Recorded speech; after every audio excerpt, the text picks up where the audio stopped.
Hello my friends and welcome to the brand new Phoenix Micro Center where I have a challenge. Today I'm going to be building a PC to go head to head with the PS5 Pro. So Micro Center have sponsored many videos, this one included, but it's always exciting to be here when a store is opening. So as of right now, the store will be open for the first time in an hour and 15 minutes. So we do not have a lot of time. And this is not going to be an easy challenge because not only do I need to build a PC that's going to be equivalent to the PS5 Pro, or at least as close as I can get, but I also need to take it with us. Our flight leaves in 6 hours, so we need to find all the parts, build the PC, and make sure that it fits, because we gotta carry it on the plane. So my plan is to start with the case, because this PC, I want it to be like kind of PS5 Pro-ish size, but really the more practical thing is, I need it to fit in the overhead bin. I think we can probably get away with a micro ATX case. Wait. Yep. I already. You already solved my problem? The Heritage? That would fit in an overhead. I do not think it this looks would fit. Sick. Yeah. An option. Ooh. Wait, what is this? Whoa, look at the Wait, Encore. that's a nice. Whoa, I didn't know that existed. That is actually $400. That's half the cost of the PS5 Pro. Okay, I will say, this video is not necessarily a price to value comparison. I want to keep it to be a reasonable budget, but I also care about the aesthetic and this being a usable PC. I'm not going to skimp out with like a 256 gig SSD and everything. That's so sick. What's that? That's power supply cooler already. Power supply, oh, power supply and cooler's installed, so that's why it's $400. This has a 120mm AIO and wait, so an 850 watt power supply? Oh.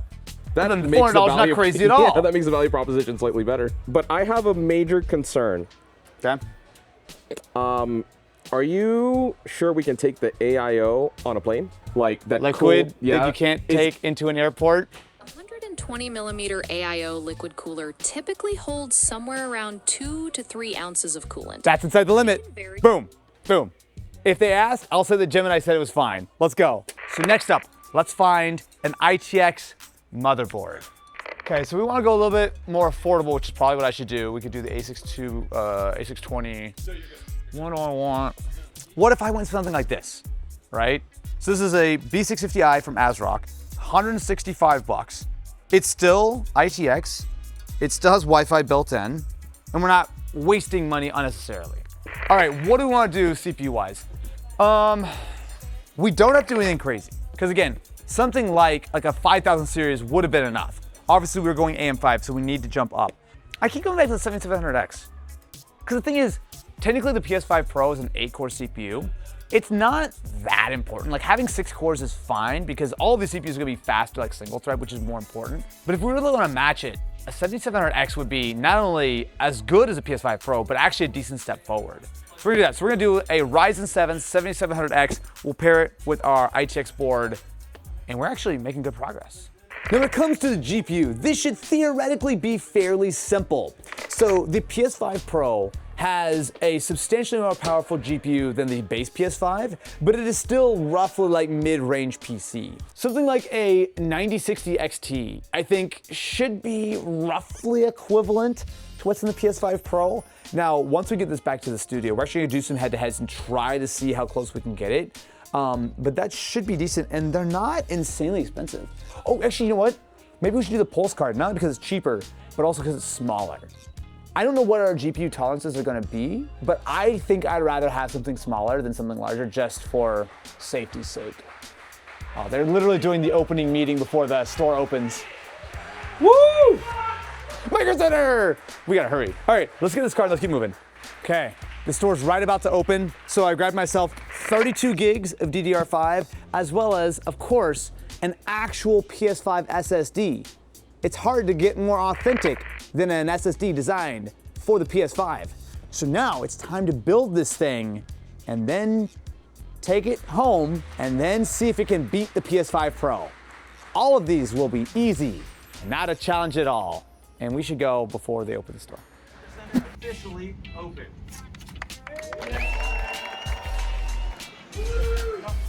Hello, my friends. Have you ever built a PC before? I have built a few. Have you? I Have think you so. ever thrown a PC off a roof before? I don't think I have. I think that was you. I think that was a group effort. But today, we're doing the opposite of that. We're building a PC to go head-to-head with the PS5 Pro. And we have a little bit of help from everybody. Is everyone gonna help us or no? There we go. So let's start out with, this is the Cooler Master. This is the Encore 100, the Max. It is going to have a power supply and AIO already built in, which is part of the reason why it is $400. Okay, so let's see what we got. Actually, there's a lot of accessories here. Oh yeah. Oh look, the instruction manual. Who's gonna read this? Do we need that? Nope. Oh. Oh, so is this vertical? Yeah. And I love, so it comes in black and bronze, but this bronze looks so sick. Plus, it's supposedly toolless, so we can, I think, really? open it up without. Oh. Beautiful. Oh, okay.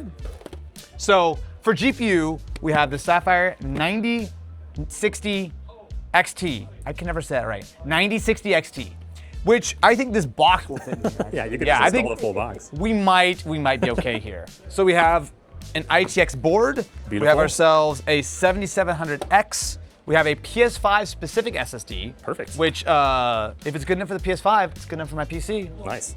And we've got 32 gigs of RAM, which was a bargain. I don't want to talk about it. All right, let's put a CPU in, my Cool. friend. Let's do it. All right, so CPU is installed. Very nice. Look at that. We did it! Yes, we're done! PC build over. All right, you want to do the RAM? Sure. So this is just 32 gigs of G-Skill, so nothing Very particularly fancy. But because we're ITX, I think it makes sense just to go ahead and commit to the 32, just so you've got that future-proofing. All right, so we have our CPU, Check. we have our RAM, Check. we have our SSD. Very nice. Now it's time to figure out how to put things in this case. Ooh. Yeah, it's interesting because the AIO is already installed. Do we need to add any hardware to the motherboard prior? Probably. So there was a large box of accessories over here. I regret throwing the instruction manual away now. There's no thermal paste. There's no thermal paste on it. Adam, what am I gonna do? I have some thermal paste. I do have some yeaster paste with me. So There we we got, go. we got That's the plenty good of stuff. thermal That's paste the to good go stuff. around. Ooh. I like how this is a small card and it's still like as big as like a 2080. All right, we do have, we just have One 8-pin. one 8-pin. Beautiful. Yes. Yes. Perfect. That is nice and flat. I will freely admit that I am standing beside the thermal paste wizard himself. That is, have you been around the Louvre lately? Because I think you just made a Mona Lisa, my friend. I have actually made the Mona Lisa out of thermal paste. Did you really? Yeah, I have a video about it. What a nerd. I'm gonna hook it here. Oh no, we've come unscrewed. Oh no. All right, take two. We've ruined this smiley face now. That is, Nice. Yeah, there we That's go. what you like to hear. so after installing our graphics card, running our very simple cable management, and doing one single idiot check, but not two, should we give it a try? Let's do it. See if it posts. All right, 3, 2, 1. Hey, things are happening. Okay, CPU cooler, 120 mil fan. The top fan is, I can't see it because there's a radiator in my way. So we're probably to the point in which we should be seeing something. Is the GPU fully plugged in? The GPU may not be fully plugged in. We're gonna try that one more time. That Ooh, I hear a click. felt better. All right, 3, 2, 1. Okay. Everything's still looking good. Now the graphics card's still not doing anything. Oh, the graphics card's spinning this time. That's very lovely. Yeah! We did it! Oh, what a beautiful sight to see. This is very lovely. So now it's time to button this thing up, take it with me on an airplane, and put it head to head with the PS5 Pro. Oh, Thank you, everybody. man. Thank you. What? There's nothing weird about what I'm doing right now. Don't talk to me or my son ever again. Look at you! You even made it through security before me. I got not only complimented on the PC, but they didn't even want to like take a closer look. Really?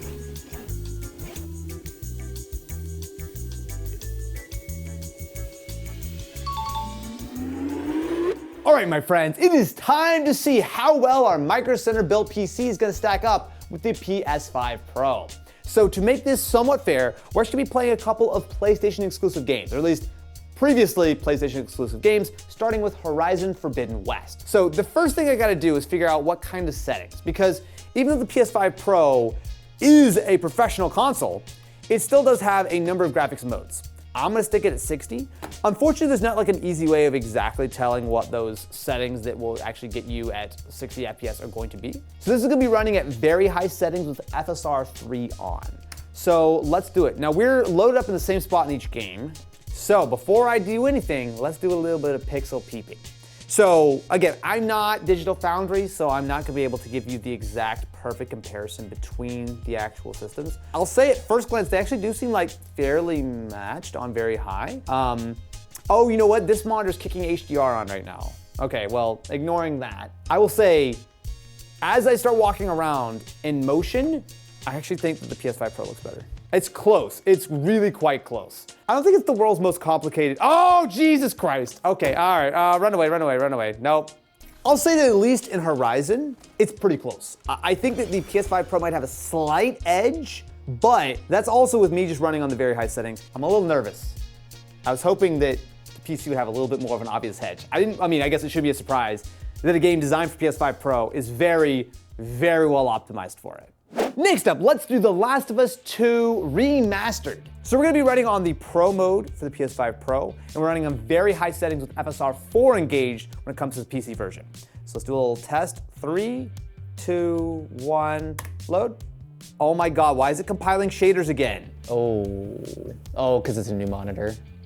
Oh my God, bro. If you know how PCs work, well, there's some pros and cons. Okay, so we're in the same spot here, and again, at first glance, we look like we're fairly similar. Actually, no. The PS5 looks sharper. Interesting. There's a noticeable improvement in detail on the PS5. I actually don't think that these are the right. How about I turn the sharpness up a little bit? Sure. So, okay, turning the sharpening actually immediately does make a difference. It just looks very soft on the default. Yeah, that actually is dramatically better. There's like no film grain on the PC, which is interesting. I actually kind of like the look of the film grain on the PS5. Why is film grain in Max here like nothing, and film grain here looks very lovely and nice? Oh, God, this is hard. Because the thing that I have not discussed at all is the budget component. And I'll be real with you, it is incredibly difficult to imagine trying to build a PC like this at the kind of price point of the PS5 Pro. As much as I think $750 is a lot of money for the PS5 Pro, this costs a lot more than that. How much more? This build, the way I did it, which to be fair was not going for budget, is somewhere in the like $1,500 range. Oh my God, so twice? There are, of course, advantages to PC. Of course. I mean, you've got so much more flexibility. You've got so many more games that you can play. But, surprise, surprise, a console works out of the box and is simple. And a PC requires more finesse. It's like, do you want to play on easy mode for the story, or do you want to play on hard mode for the challenge? Just a bad analogy, because I normally play on easy mode for the story. Huge thank you to Micro Center for sponsoring this video. If you'd like to learn about any of the components we use for this PC, of course, go visit your friendly local Micro Center, whether it be in Phoenix, Santa Clara, Tustin, or all kind of other locations that are popping up around the country. Definitely be sure to check them out at the link in the description. Thanks, Micro Center, for enabling shenanigans.